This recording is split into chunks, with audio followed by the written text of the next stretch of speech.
Hi fam, this is Sajid and you're watching my YouTube channel Technical Saz। Guys आज इस video में मैं आपको बताने वाला हूँ कि आईपी एड्रेस क्या होता है और सिस्टम में हम अपने पीसी में कैसे उसको इनपुट कर सकते हैं। तो चलिए देखिए, राइट क्लिक करना है आपको। यहाँ पर जो छोटा सा कंप्यूटर दिख रहा है, यहाँ पर ओपन नेटवर्क शेयरिंग सेंटर में जाएंगे।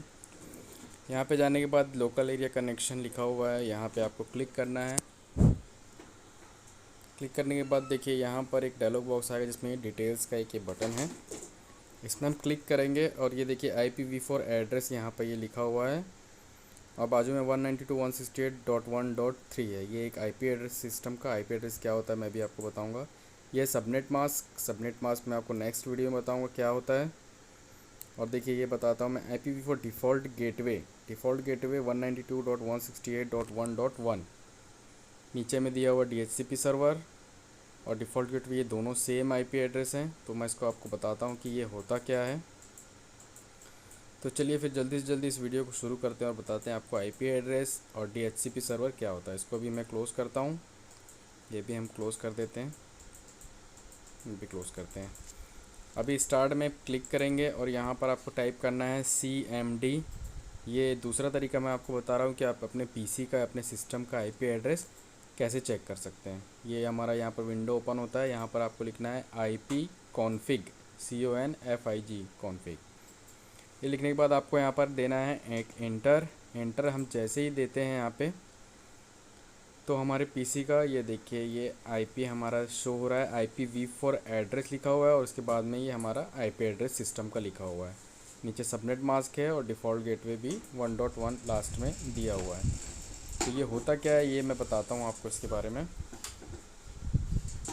तो चलिए इसको अभी मैं मिनिमाइज़ कर देता हूँ,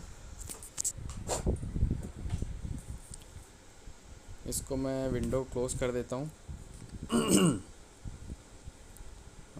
चलिए इसको विंडो आईपी एड्रेस, और मैंने बताया भी आपको आईपी एड्रेस कैसे हम पुट करते हैं और DHCP सर्वर क्या होता है, ये दोनों चीज़ मैं आपको बताने वाला हूँ।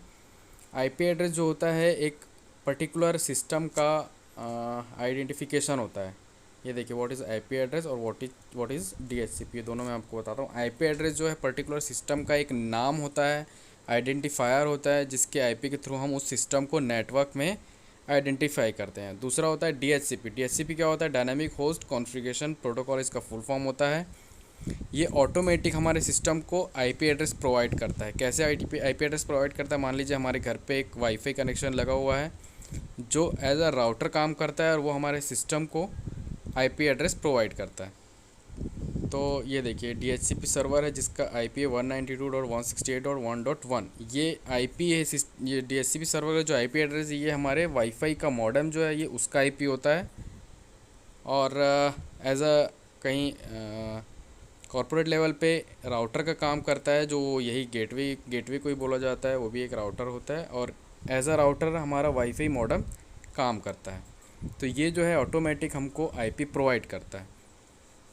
मान लीजिए हमारे घर में या ऑफिस में दो या दो से ज़्यादा सिस्टम है और दोनों नेटवर्क में हैं, और उसको नेटवर्क में जो आईपी एड्रेस असाइन हो रहा है ऑटोमेटिक वो हमको असाइन करता है DHCP सर्वर।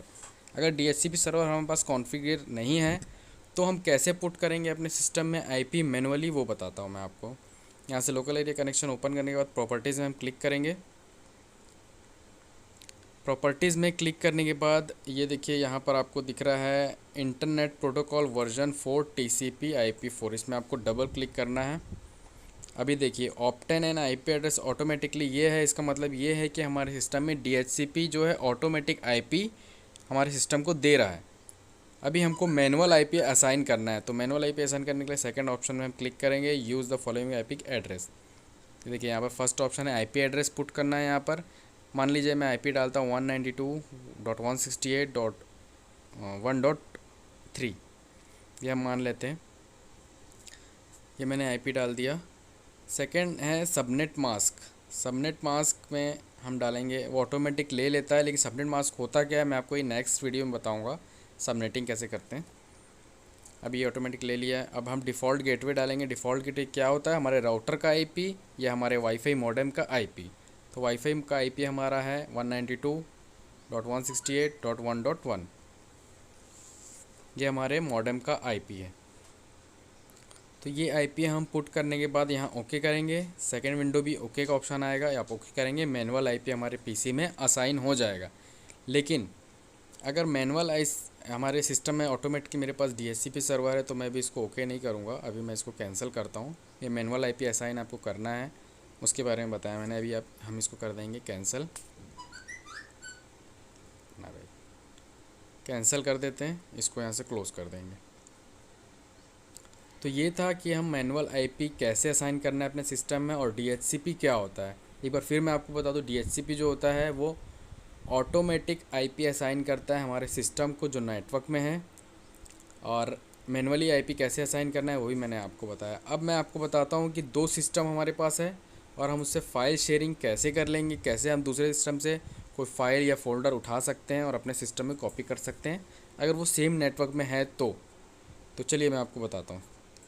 सबसे पहले एक फ़ोल्डर आप ओपन कर लेंगे या कंप्यूटर ओपन कर लेंगे। ये ऑप्शन आता है ऊपर में लाइब्रेरीज़, जहाँ पे लिखा हुआ है, यहाँ पर आपको टाइप करना होगा दूसरे सिस्टम का आईपी। दूसरे सिस्टम का आईपी हम कैसे टाइप करेंगे वो मैं बताता हूँ आपको। सबसे पहले लगाना है // एड्रेस बार में जाएंगे और यहाँ पर टाइप करेंगे // अब हम उस सिस्टम का आईपी डालेंगे जहाँ से हमको कोई फ़ाइल उठानी है, मतलब कॉपी करनी है। यहाँ पर हम उस सिस्टम का आईपी डालते हैं। मान लीजिए उस सिस्टम का आईपी हमारे पास है 192.168.1.4। ये हमारे दूसरे सिस्टम का आईपी है, और इस सिस्टम में जो मैं काम कर रहा हूँ इसका आईपी है 1.3। तो मैंने ये कर लिया। 1.4 आईपी डालने के बाद आपको यहाँ जस्ट एंटर मारना है। आप कोई भी सिस्टम से फाइल लेना है तो आपको उसका आईपी एड्रेस डालना होगा। और एक चीज़ और बता दूं, अगर आप किसी सिस्टम से फ़ाइल ले रहे हैं तो चलिए इसको पहले बताते हैं। यूज़र नेम आपको यहाँ पर डालना होगा उस सिस्टम का जिस सिस्टम से आप फाइल कॉपी करना चाह रहे हैं। तो उस सिस्टम का यूज़र नेम मैं यहाँ पर पुट कर लेता हूँ। उस सिस्टम का मेरा यूज़र नेम है साजिद। यूज़र नेम मैंने डाल दिया। उसके बाद पासवर्ड भी हम पुट कर लेंगे। और आपको यूज़र नेम डालने के पहले ये डॉट और / लगाना बहुत ही ज़रूरी है। अगर आप नहीं लगाएंगे तो सिस्टम जो है उस सिस्टम से कम्युनिकेट नहीं कर पाएगा हमारा ये सिस्टम। तो डॉट और / लगाने के बाद आप यूज़र नेम लिखेंगे और उसके बाद पासवर्ड डालने के बाद यहाँ पर हम करेंगे ओके।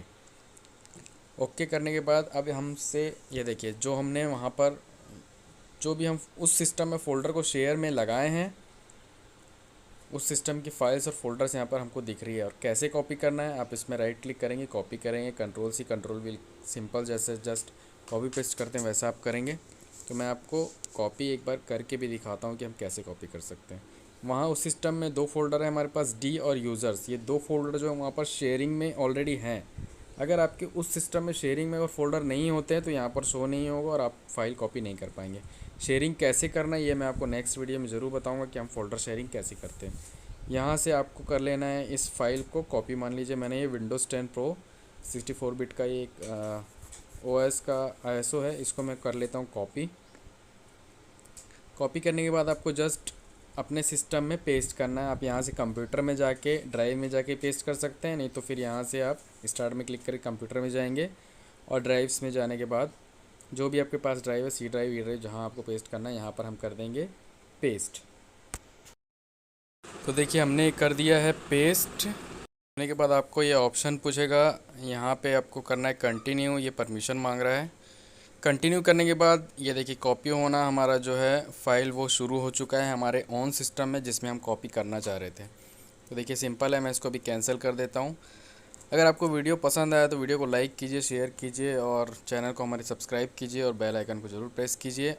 अगर आपकी कोई भी क्यूरीज़ है सिस्टम को लेके या मोबाइल को लेके, सॉफ्टवेयर एप्लीकेशन या टेक्निकल चीज़ को लेकर, तो आप इंस्टाग्राम में मुझे DM कीजिए, मैं अपनी लिंक जो डिस्क्रिप्शन में दे दूँगा।